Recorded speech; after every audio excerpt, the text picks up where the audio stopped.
Can physical thoughts and beliefs supersize your business? Sharon Horne-Ellstrom here.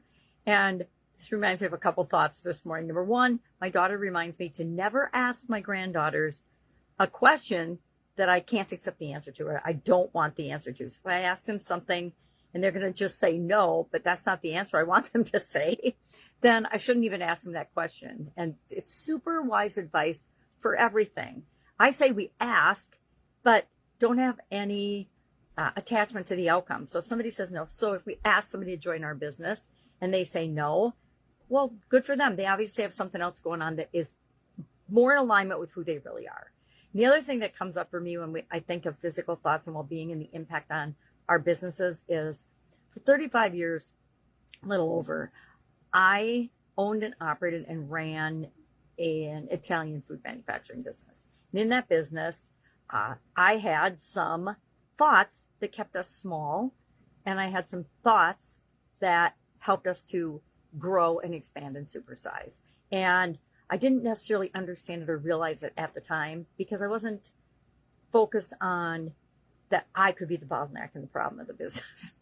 It's absolutely true. And we'll talk about that over the course of this month and this year and next year, I'm sure. It's part of Supersize Your Business because it is such an important thing to realize. Sometimes when there's a challenge or a problem or a roadblock or a setback, if we step back and look at it from a different point of view or a different perspective, we understand and we can see other solutions. Other times we are so locked into our way of thinking and our identity and this has to be this way that we block out all other possibilities and we struggle when we don't need to struggle at all. I always say, and it irritates some folks, that struggle is absolutely positively optional, just like frustration, which is really a big one in my face because I get frustrated a lot. And it's because I think that something should be different than it actually is. And I just have to remind myself, step back.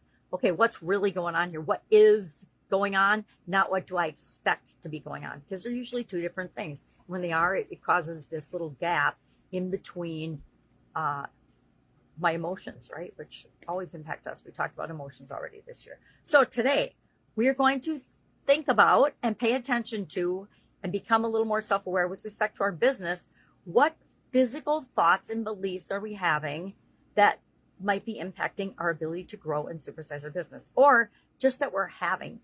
I used to call my Italian food business the shop.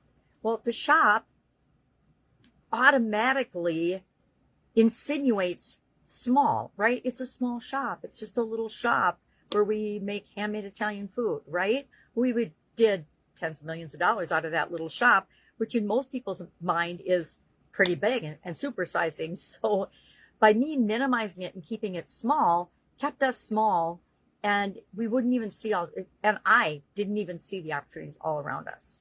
So at least for a while. And then I opened my eyes and I'm like, oh my God, we could do this, we could do this, we could do this. And we started doing those things because I expanded my physical idea of what was possible.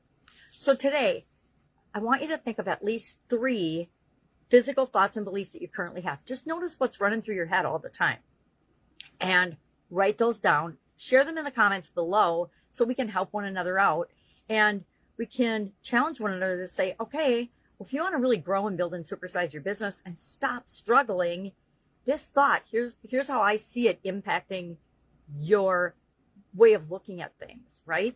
So go ahead and do that.